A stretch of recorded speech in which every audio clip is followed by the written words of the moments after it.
Okay, you want to start chanting while Maharaj is coming?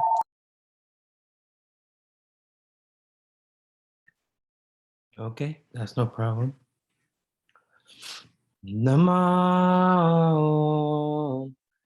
Vishnu Padaya Krishna Prastaya Bhutale Srimate Bhakti Vedanta Swami Iti Namine Namaste Saraswati Deve Gauravani Pracharine Nirvishesha Shunyavadi Pastacha Deshatarine Jaya Shri Krishna Chaitanya Prabhu Nityananda Shri Advaita Gadadhar Shivasadi Gaura Bhakta Vrinda Jaya Shri Krishna Chaitanya Prabhu Nityananda Shri Advaita Gadadhar Shivasadi Gaura Bhakta Vrinda Jaya Shri Krishna Chaitanya Prabhu Nityananda Shri Advaita Gadadhar Shivasadi Gaura Bhakta Vrinda Hare Krishna, Hare Krishna, Krishna Krishna, Hare Hare, Hare Rama, Hare Rama, Rama Rama, Hare Hare, Hare Krishna, Hare Krishna, Krishna Krishna, Hare Hare. Hare Rama, Hare Rama, Rama Rama, Hare Hare. Hare Krishna, Hare Krishna, Krishna Krishna, Hare Hare. Hare Rama, Hare Rama, Rama Rama, Hare Hare.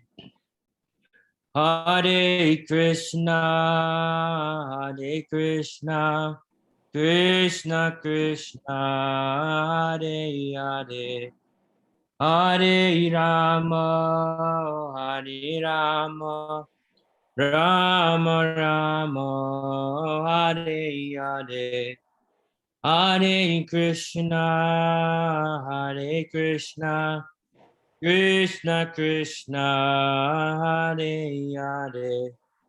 Hare Rama, Hare Rama, Rama Rama, Hare Hare, Hare Krishna, Hare Krishna, Krishna Krishna, Hare Hare, Hare Rama, Hare Rama, Rama Rama, Hare Hare.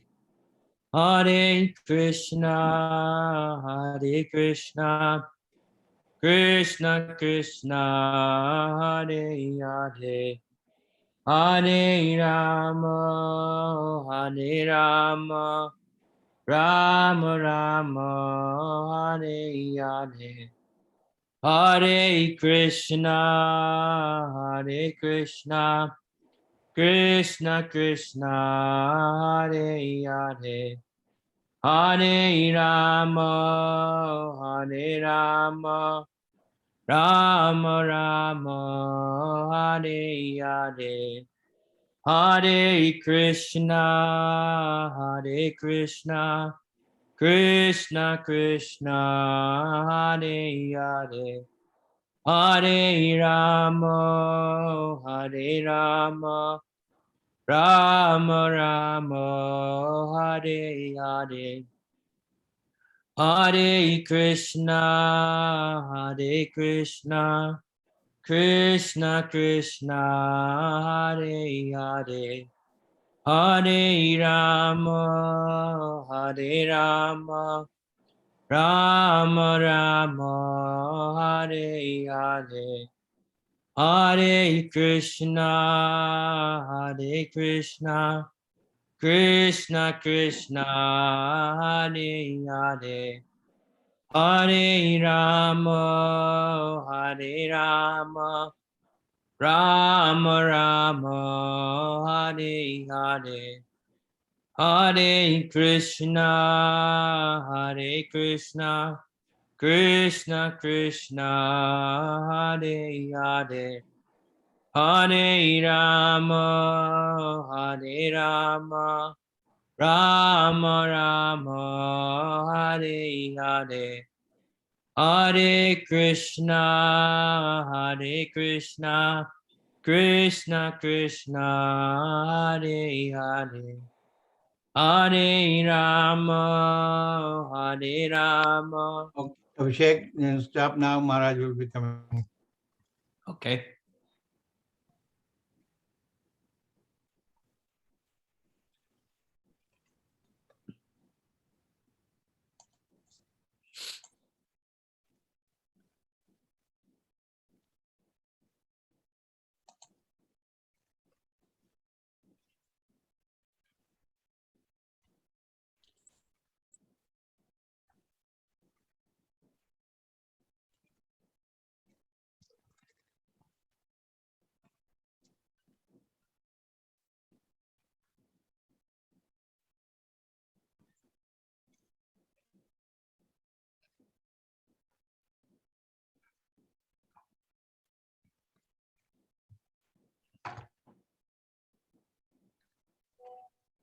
There he comes.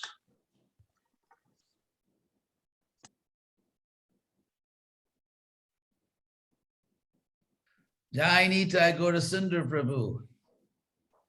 Maharaj goes and says, where are you, Maharaj? I'm very well. I'm very happy to see you. You are a very staunch Vaishnav, servant of Prabhupada. Now, with your blessing, one day I want to be like that, Maharaj. So where are you, Maharaj? I saw your video. You're walking somewhere in desert. Somewhat. Yeah, I'm in the area of Camarillo, California. It's a very Okay. beautiful little college community with no traffic lights. And I'm just going to turn off the notifications, or try to turn off the notifications here so we don't get any noise while I'm talking. Show sound.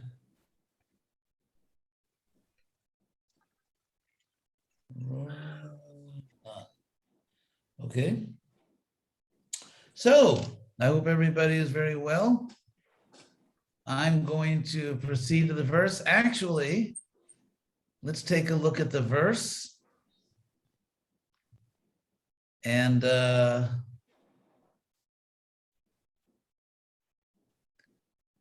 have it here. Let's see, where did I put it?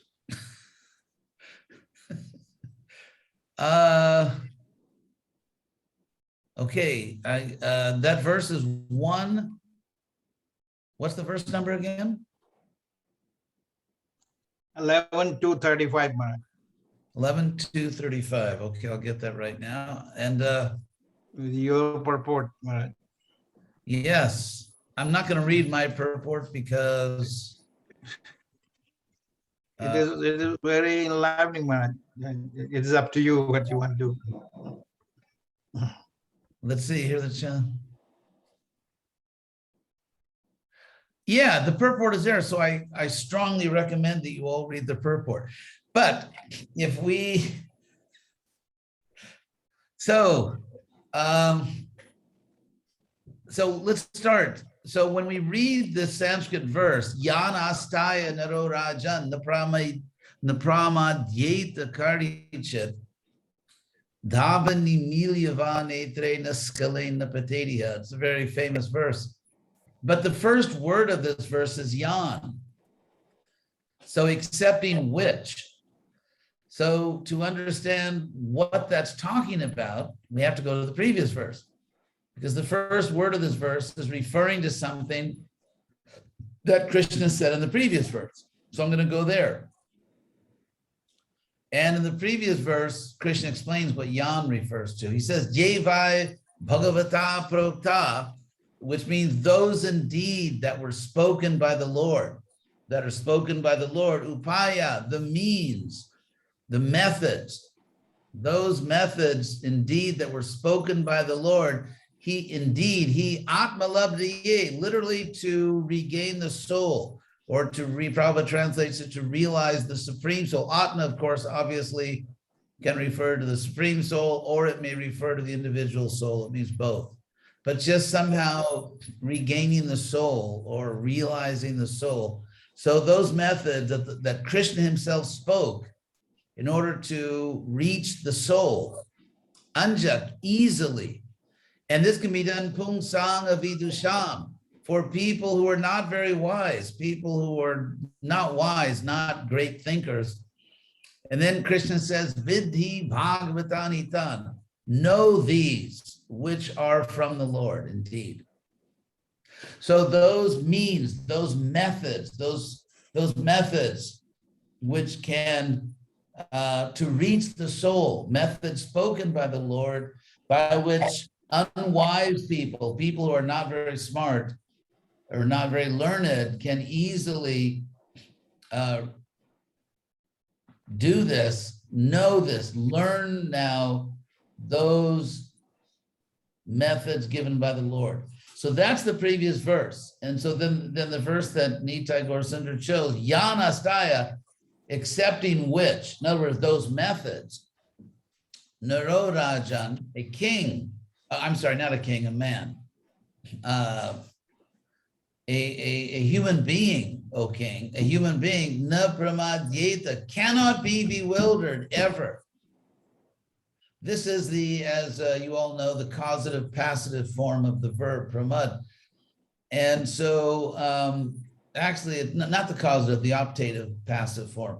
So it means that person cannot be bewildered, cannot be deviated. Karhi chit, ever, cannot ever be deviated. And then this unforgettable example, Dhavan running, Nimilia Vanetre, and closing his eyes or her eyes. In other words, Naskalain, that person cannot slip and cannot fall. Naskalain napitediha. So let's see how I translated that in my tender youth. That was, oh my God, how many years ago was that? That was, holy cow. That was about maybe 38 years ago, 37 years ago. I guess I must have been like 8 years old at the time, right? Anita, you were 8 years old too back then, 37 years ago. So I'll read the translation now. O King, one who accepts this process of devotional service to the Supreme Personality of Godhead will never blunder on his path in this world. Even while running with eyes closed, he will never trip or fall. So what I'm giving you now is even a more, I mean, that's correct. That's a correct translation, but I'm giving you a more technically literal translation. So astaya is translated as accepting.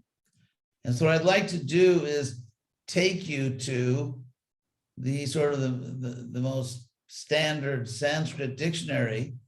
And so let's see what that verb asta, it's the verb sta, to stand, and with astaya, which means to stand or remain on or by. So in other words, to stand on those principles, to base it. It's kind of, in Sanskrit, it's the way they would say, base your life on these principles. You know, stick to these principles, stand on these principles.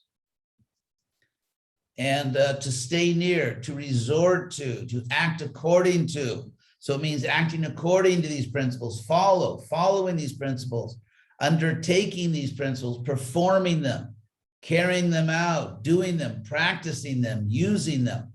These are all, so you can see, because when you have a word like astaya, and you're translating, you have to ultimately choose one of these words.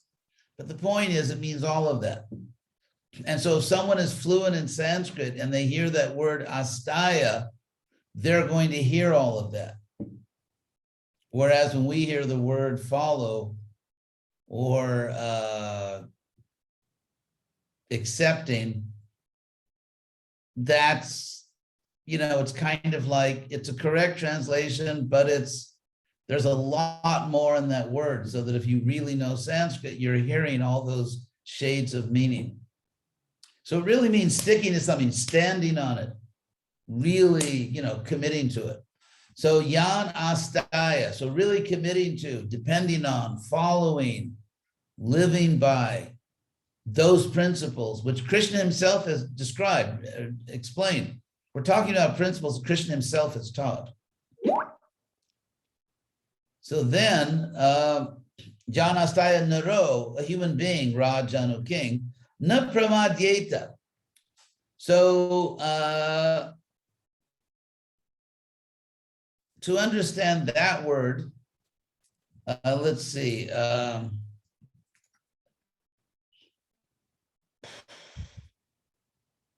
Pramadita, that's not what I wanted. Let's see. So the verb, let's look at that verb, pramad. That verb in Sanskrit means to be careless or negligent, to be indifferent or heedless, to be thrown into confusion. So that means that such a person, Karhichit, can never be confused, bewildered, distracted, because this verb pramad, it also can mean like distracted and deviated. So daven, running, nimilia vanetre, closing the two eyes, and closing one's eyes, naskalain. So let's look at that verb. That's the verb that comes from the Sanskrit root skull, which means to stumble, to trip, to totter, to waver, to fluctuate, to drop or slip down, to stammer, falter, to make mistakes, blunder, err, fail. So all those things. So a person will not stumble on the spiritual path. They won't fall on the spiritual path. They won't blunder and really ruin their life. If someone is really basing their life on the principles taught directly by Krishna himself. That's the idea. That's the idea here. So, daven nimilia vanetre, so running and even closing one's eyes, one will not be bewildered at all. So, shall I read some of the purport? Actually, you can all read it later, but so it seems to me to get all these amazing benefits, it's really this verb astaya, really taking these principles seriously. And of all the principles that Krishna teaches, like how to practice bhakti yoga, how to make your life successful, we know that Lord Chaitanya, who's Krishna himself, emphasized Hare Nama, Hare Nama, Hare Nama, Eva Kevalam. Kalo, nastyeva, nastyeva, nastyeva, gatir, anyatha. So Hare Nama, you know. And it's interesting that here, Lord, you know, this verse doesn't even say chant the holy names or remember the holy names. It's there's something almost spiritually visceral about it. Because just saying Hari's name, Hari's name, Hari's name, that's what it means in Sanskrit, Harir. In English, we would put apostrophe S. So, you know, we translate Sanskrit, we tend to put a lot of words where the Sanskrit is just very few words. So if you sort of keep it the way it is in Sanskrit, I think you get the impact of it. So what's really saying is Hari's name, Hari's name, Hari's name.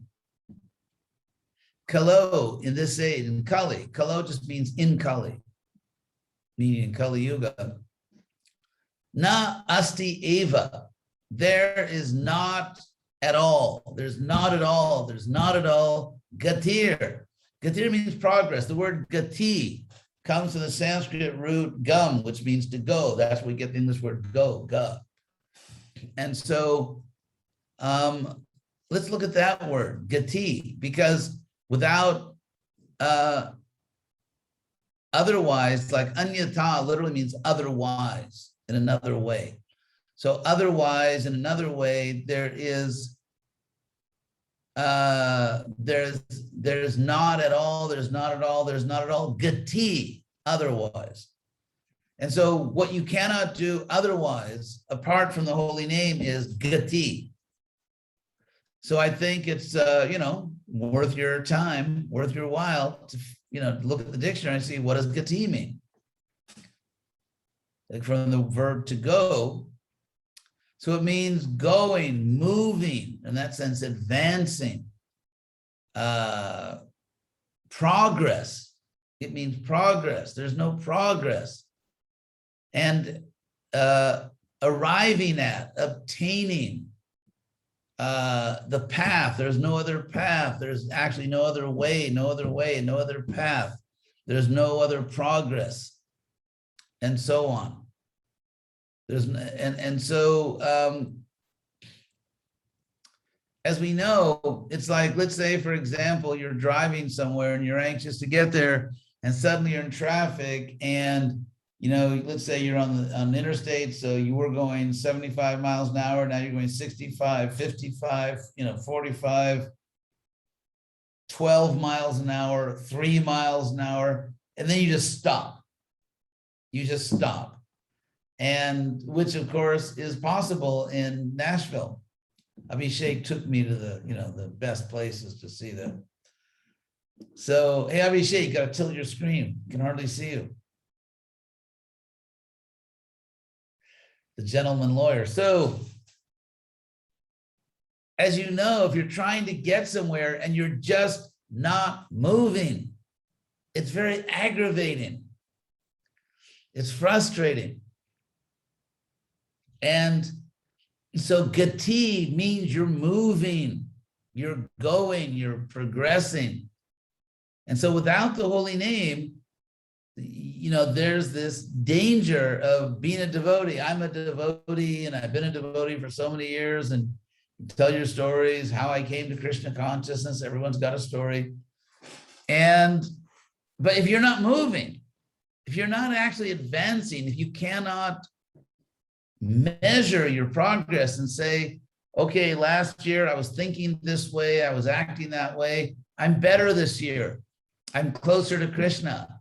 I have more control of my senses. I am just have a more enlightened concept of how to serve Krishna. And I'm more detached from things that are not Krishna.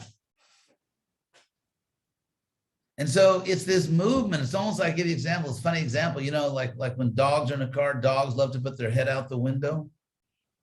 Maybe it blows the fleas off or something. But anyway, so it's just like, you know, the movement, you need movement. And so that's what this verse says, that Hari's name, Hari's name, Hari's name. In the age of Kali, there's not at all, there's not at all, there's not at all movement, progress, otherwise. And that's the higher taste. That's the higher taste. Prabhupada said we can measure our progress by seeing to what extent we're giving up our tasks. You know, we all have our stupid little attachments. And so we can actually measure our progress by seeing to what extent things that used to be important to us now are like I don't really care about that anymore. And then you look back and you think, I was so attached to that. It was so important to me. But now I see it's just the temporary material world. That particular object or relationship is losing its power over me. And I'm more free than I was to just give my attention to Krishna, or even how to go about my service. I have a more mature understanding. I'm more attached to Krishna. It's easier and it's just spontaneous, more natural for me just to give my love to Krishna. So Prabhupada always said that the advantage of the bhakti yoga system is you can measure your progress. So that's what we have to ask ourselves. Am I moving? Not just, okay, people say, oh, you're a nice devotee, and I'm not becoming an atheist or going out and shooting people in the street. So I'm a devotee, I'm basically following, but am I really moving? Can I objectively say, is it clear to me that I'm more Krishna conscious now than I was last year? That I'm definitely more Krishna conscious, more detached from material things, more attached to Krishna. I have a more mature understanding of how to perform my service. And so we have to measure ourselves in this way. And if we're not moving, if we're just like sort of in a holding pattern, like, okay, I'm a devotee, I'm going to continue to be a devotee, but I'm on a plateau. I'm not really rising. I'm just sort of on a plateau where I can be a nice devotee and I have my friends and people like me, and I'm not doing anything crazy. So that's the point. Am I on a plateau or am I really moving? Am I on the march? I'm progressing, because that's the secret of having potent preaching. Because when you preach to people, you're asking them to do more than they're doing now. You are asking them not to just stay where they are now, but to accept the inevitable inconvenience sometimes to really advance, to really move forward. So are we doing what we're asking people to do? Because if I'm not progressing, if I'm not really trying to chant Krishna's names better and better, more attention, if I'm not trying to give myself more and more to Krishna, how can I ask other people to move off of their little comfort platform if that's not what I'm doing?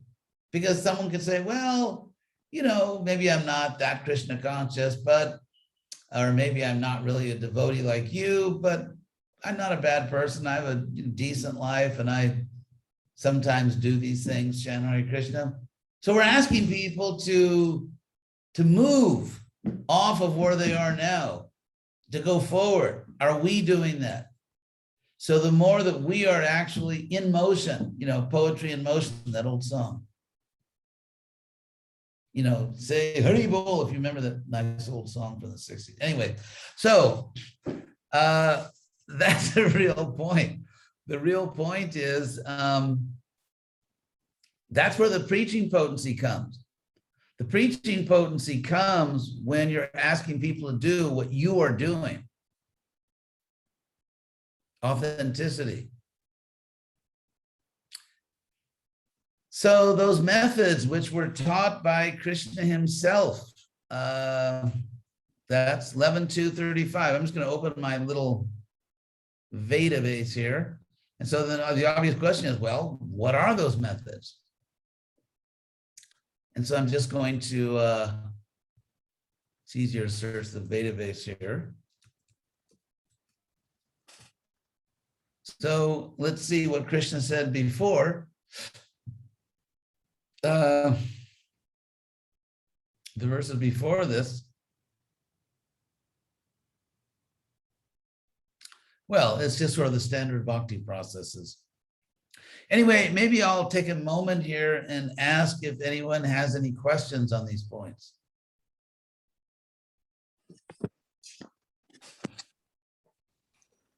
The Maharaj chose this verse because one of your purport is very, thought-provoking, and also is the verse itself establishes the superiority of devotional service. Okay, so should we read that? Yeah, Maharaj, that would. Okay, I'll read it. That costs extra, but I'll do it. Okay. According to Srila Sridhar Swami, the word anja, easily, which is used in the previous verse, is explained in this verse. He, Sridhar Swami states, anjak padenoktang sukaratang bibranoti. By the word anjak, the ease of performing bhakti yoga is established, and this will be elaborated in the present verse. In Bhagavad Gita 9.2, the Lord himself states, pratyakshaavagamang dharmyang susukam kartum abhyayam. The process of devotional service to the Supreme Personality of Godhead is eternal, and it is very joyfully and naturally performed. Srila Prabhupada comments, the process of devotional service is a very happy one. Why? Devotional service consists of Shravanam, Kirtanam, Vishnu. Hearing and speaking about Krishna, Vishnu. So one can simply hear the chanting of the glories of the Lord, or can attend philosophical lectures on transcendental knowledge given by authorized acharyas. Simply by sitting, one can learn, then one can eat the remnants of food offered to God, nice palatable dishes. In every state, devotional service is joyful. One can execute devotional service even in the most poverty-stricken condition. The Lord says, Patram Pushpam Phalam. He's ready to accept from the devotee any kind of offering, never mind what. Even a leaf, flower, bit of fruit, or a little water, which are all available in every part of the world, can be offered by any person, regardless of social position, and will be accepted by the Lord if offered with love. There are many instances of this in history. Simply by tasting the tulsi leaves offered to the lotus feet of the Lord, great sages like Sanat Kumara became great devotees. Therefore, the devotional process is very nice, and it can be executed in a happy mood. God accepts only the love with which things are offered to him. Now it's me again. The essential point to be understood here is that when a living entity surrenders to the Supreme Personality of Godhead, he tells the Lord, my dear Lord, although I am most sinful and unqualified, and for so long have been trying to forget you, now I'm taking shelter at your lotus feet. From this day on, I am yours. Whatever I possess, my body, mind, words, family, riches, I am now offering at your lotus feet. Please do with me as you like. The Supreme Lord, Krishna, has repeatedly given assurance in Bhagavad Gita that he will protect and redeem such a surrendered living entity, bringing him back home, back to Godhead for an eternal life in the Lord's own kingdom. Thus, the qualification of surrendering to the Lord is so great and spiritually potent that even if a surrendered soul is deficient in other aspects of pious life, his elevated status is protected by the Lord himself. In other words, in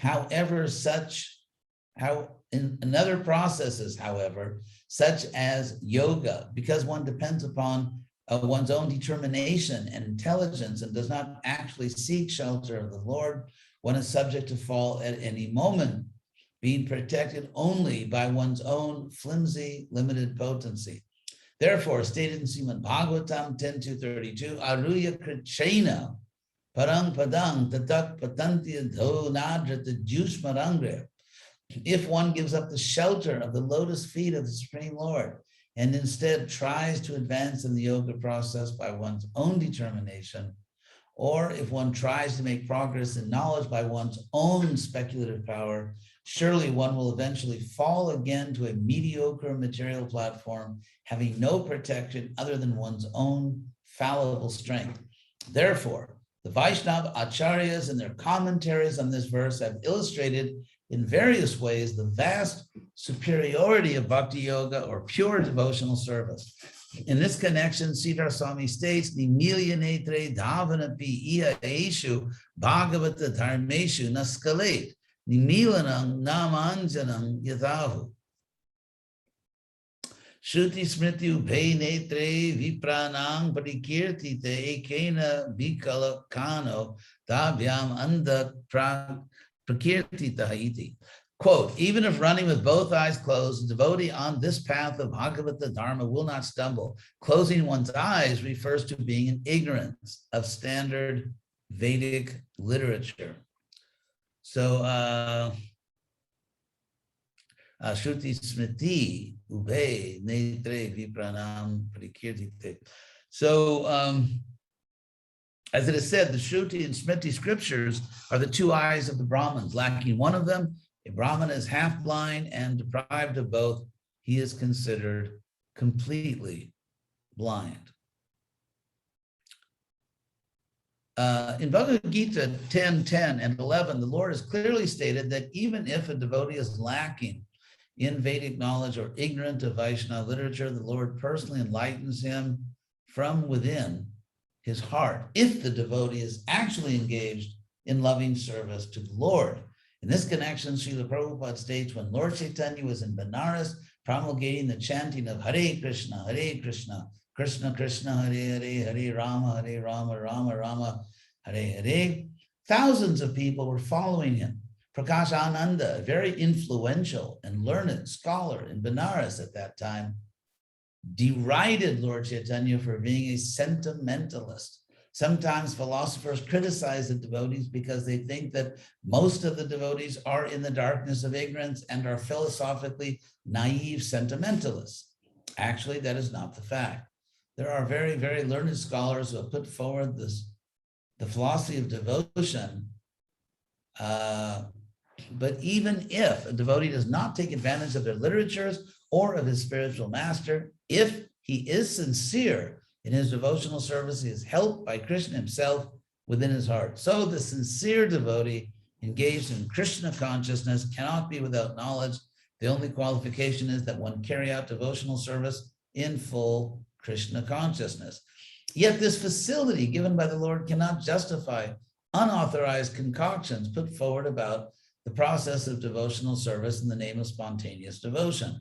In this connection, Srila Vishwanatha Chakravarti Thakur stated, Bhagavat prapti artam pratang marga karanam to ati dushana avahamiva. If one manufactures his own process of devotional service for the sake of attaining the Supreme Lord, such a concoction will cause total ruination. Bhagavat prapti artam pratang marga karana tvati dushana vaham eva. Srila Vishwanath Chakravarti Thakur goes on to quote, Shruti Smriti Puranadi Pancharatra Vidhim Vina Aikanti ki Harir Bhaktir Patayaiva Kalpate. If one's so-called unalloyed devotion to Lord Hari does not take into account the regulations of the Shruti, Smriti, Puranas, and Pancharatra, it is nothing more than a disturbance to society. In other words, even if one is not learned in the Vedic literatures, if he is engaged in the loving service of the Lord, he is to be accepted as a pure devotee. Nonetheless, such loving devotion cannot in any way contradict the injunctions of revealed scriptures. Such groups as the Prakrit Sahajias ignore the standard regulations of Vaishnava Dharma and engage in illicit sex, degraded activities, dressing as Radha and Krishna in the name of spontaneous devotion. They claim that because such spontaneous devotion is revealed by the Lord himself, they need not refer to standard scriptures. Similarly, all over the world, there are pseudo-religionists who manufacture their own processes and claim they are receiving knowledge from the Lord himself within their hearts. Therefore, it is very important to understand, as stated here, that spontaneous revelation by the Lord within the heart is meant not to alter the eternal process of devotional service to the Lord, but to give a supplementary facility to a sincere devotee who is ignorant of revealed scriptures. In other words, the revealed scriptures describe the eternal process of service to the Lord. Since the Lord is eternal and the living entity is eternal, the process of their loving relationship is also eternal. The Lord never changes his essential nature, nor does the living entity. Therefore, there's no need to change the essential process of loving service of the Lord. Special revelation by the Lord is meant to give scriptural knowledge by another means and not to contradict scriptural knowledge. Actually, it's a very important point because nowadays there are some foolish people saying that we were never with Krishna, but they claim to be Gaudiya Vaishnavas, or they claim, anyway, they say all kinds of nonsense. So,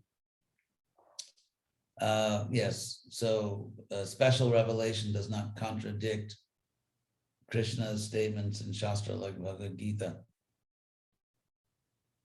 On the other hand, Srila Vishwanath Chakravarti Thakur stated that if a devotee is executing all the basic principles of Bhakti Yoga and advancing in devotional service, such a Vaishnava should not be criticized for neglecting the secondary procedures. For example, His Divine Grace A.C. Bhaktivedanta Swami Prabhupada established hundreds of spiritual communities in the Western countries for practicing Krishna consciousness. The devotees in these communities give up all illicit sex, gambling, intoxication, and meat eating, and constantly engage in service to Krishna. Such followers of Srila Prabhupada are able to make wonderful spiritual advancement and convert many thousands of people to the process of devotional service. In fact, all the faithful members of ISKCON who follow the standard regulations remain free from material contamination and make visible progress in going back home, back to Godhead. Such members of ISKCON cannot possibly execute all the details of the Varnashram Dharma system. In fact, many Western devotees can barely pronounce Sanskrit words and are not very expert in performing elaborate sacrifices based on chanting of mantras and offering of oblations. But because they're executing all the essential principles of Bhakti Yoga by giving up material sense gratification and constantly engaging in loving service to Krishna, their position is guaranteed both in this life and in the next. We have seen many sophisticated Sanskrit scholars and learned experts in the details of Vedic sacrifice who can hardly even follow the basic principles of human life, namely no illicit sex, no meat eating, no gambling, no intoxication. Such brilliant scholars and ritualistic performers are generally seen to be attached to a materialistic conception of life and are fond of mental speculation. Although in Bhagavad Gita, the Lord himself has given perfect knowledge for all time, such so-called scholars consider themselves more intelligent than the Lord and thus speculate on the meaning of Vedic literature. Such speculation certainly constitutes a fall from perfect spiritual life. And what then is to be said of materialistic fruitive activities, which are illusory in every sense of the term? The transcendental devotees are able to remain aloof from the pollution of fruitive activity and mental speculation, and that is the essential purport of this verse. Srila Vishwanatha Chakravarti Thakur has warned that the words Yana Astaya indicate that the exalted status of a Vaishnava can never be accorded to one who is not following the basic regulations of Bhakti Yoga, nor can it apply to one who is sometimes serving Krishna and sometimes serving the illusory energy Maya by mental speculation or fruitive activities. Srila Bhakti Siddhanta Saraswati Thakur has concluded in all dharmas other than Bhagavata Dharma, one must consider the conditioned soul's qualification, but a soul surrendered to the Lord is never confounded by error, even if unqualified in all other aspects. His feet never stumble and he never falls. Even though wandering in the world at whim, he always resides in an auspicious place by the influencing of his unswerving worship. The unique potency of Bhagavata Dharma does not appear in any of the other dharmas of the world. There is no comparison between a surrendered individual who has taken shelter of Bhagavad Dharma and the practitioner of any other dharma. So that's a quote from Vishwanath Chakravarti Thakur. So Nitai was right, as usual. And I think that is a really nice purport. I don't take credit for writing it. It's just, obviously it was Krishna. So Nitai, go to Sundar Prabhu. Yes, Maharaj. So I hope you got your money's worth. I think, Maharaj, I think we need more.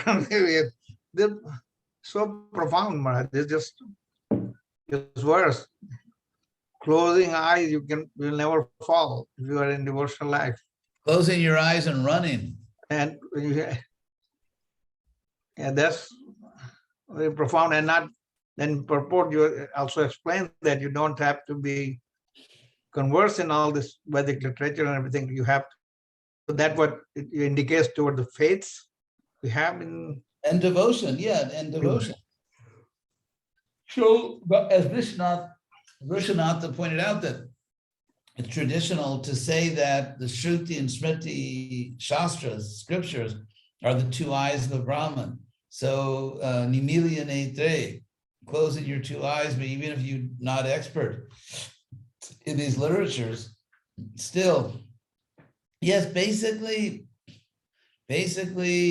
we take shelter of Krishna, we understand and serve Krishna through Prabhupada's teachings, we serve his society, and it's sort of like, Bhakti Yoga for dummies. And we see that so many people can't, not so many, but a lot of people can't do this. They can't remain in Prabhupada's mission. Even though Prabhupada saved them, they can't serve the mission of the person who saved them. They can't understand that that Krishna revealed Prabhupada to be on such an exalted platform. And it's very simple. You just chant Hare Krishna, you follow the principles the best you can, do the best you can, and try to serve Prabhupada's mission. So simple. So I hope there are some questions for Maharaj. Any questions? Any It's such a questions? small, profound explanation by Maharaj, and so any Madhav Prabhu has some question. Hare Krishna Maharaj, Dandavat Pranam, Madhav Das. So actually, it's kind of question as well as comment, but the thing is, today for the first time, I understood the real meaning of the verse Harer Nam, Eva Kevalam, Gatir Anyatha, because I have learned that it was told that yes, chanting the holy name of the Lord is the dharma, and there is no other way. But you explain differently, not other way, but actually when we are not making any improvement in our understanding in the chanting and developing loving devotion, that's the real meaning. We are not making any progress, rather than saying that there is no other way, except taking the Harinam. Actually, then we become subject to criticism, because that's what Christian may say, my way is the only way. Other faith people say, yeah, my way is the only way. So we will be saying by that translation, there is no other way except this chanting. We become actually criticized for that. We are saying the same thing. Yeah, no, we're not actually, because no, but you said, which I like. That's why I said I understood first time this meaning of this verse. Gatir Anatha means it's not no other way, but actually, are we making any progress on the path of this devotional service? Yes, That yes. is the real meaning of this Gatir Anatha. It's not that there is no other way. That's not the real meaning. So that's what first time I heard, and it really struck me in my head.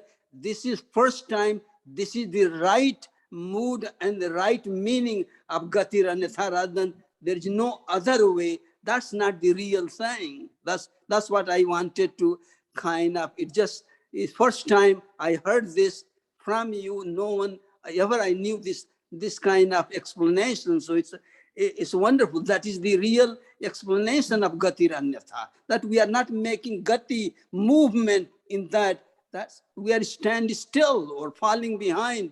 If we are not making progress, then we will subject to fall behind. We cannot maintain the status quo, because that's, I understand the science. Either you go up or down. Maintaining same status it takes a lot of energy and very dangerous. Yeah, thank you. Thank you, Maharaj. Thank you.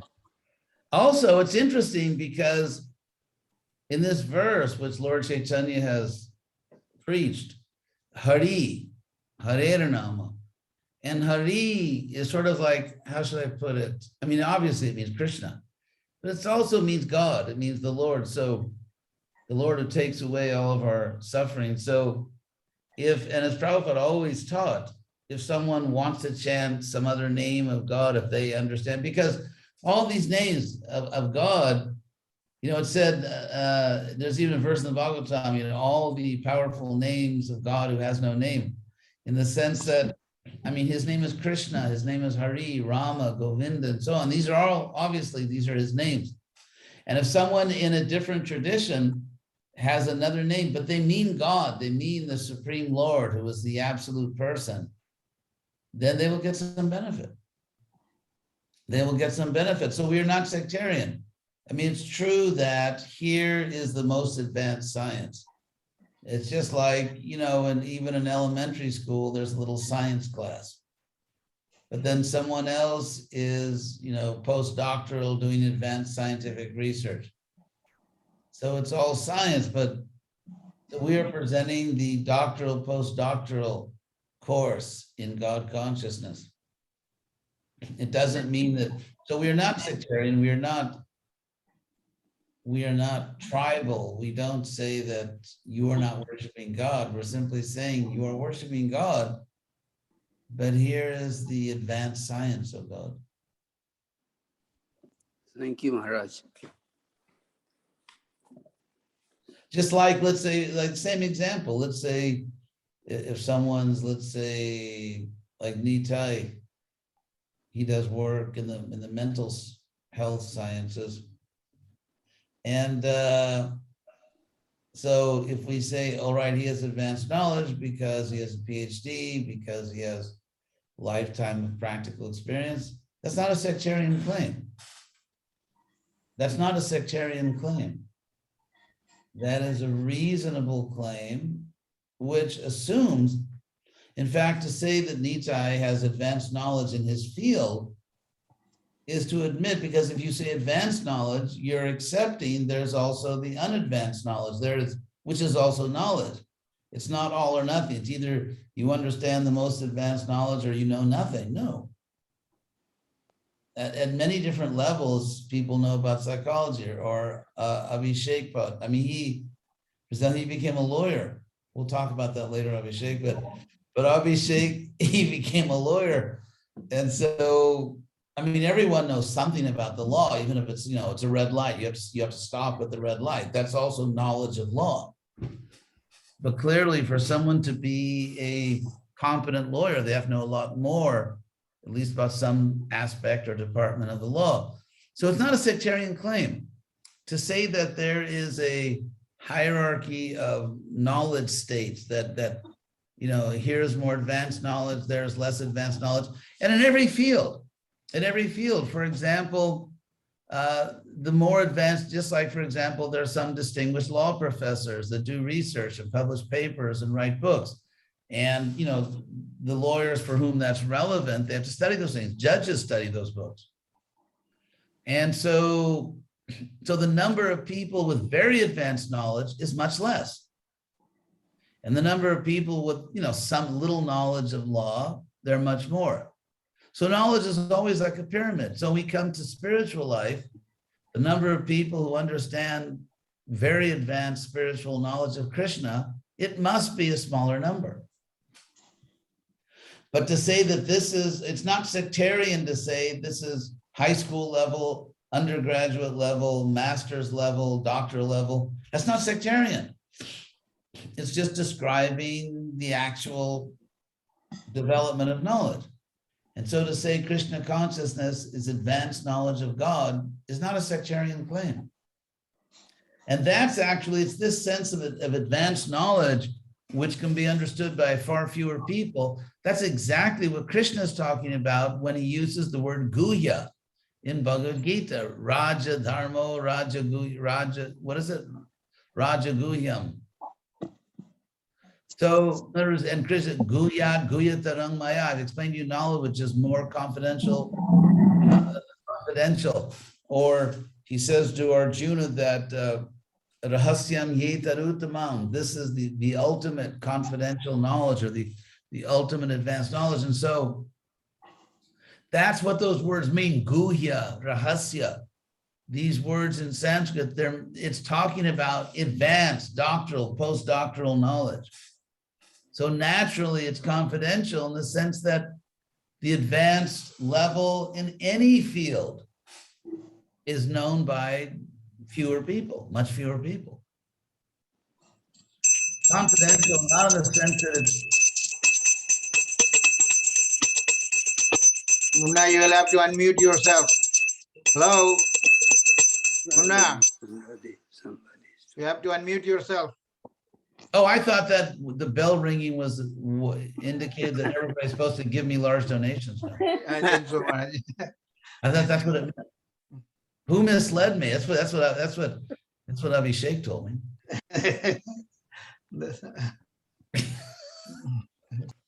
So anyway, there you go. So thank you very much. My thanks, of course, to Nitai Gauda Sundar Prabhu and Meenavatar, who have been facilitating Krishna conscious programs forever. in that part of the country. And yeah, and Manju, who reached out to me. Manju, she is in the class today, Maharaj. Oh, She should be getting out of class soon. next time I'm going to insist that we schedule something when she's free. Yeah, Monday is the, I think yeah. Hey, there's Meenavatar. Ah. I recognize that house. Okay, well, thank you all very much. It's a Thank you, pleasure. Maharaj. Everybody. Thank you. Thank you. Hare Thank you. Krishna. Hare Hare Krishna. Hare Krishna. Hare Krishna.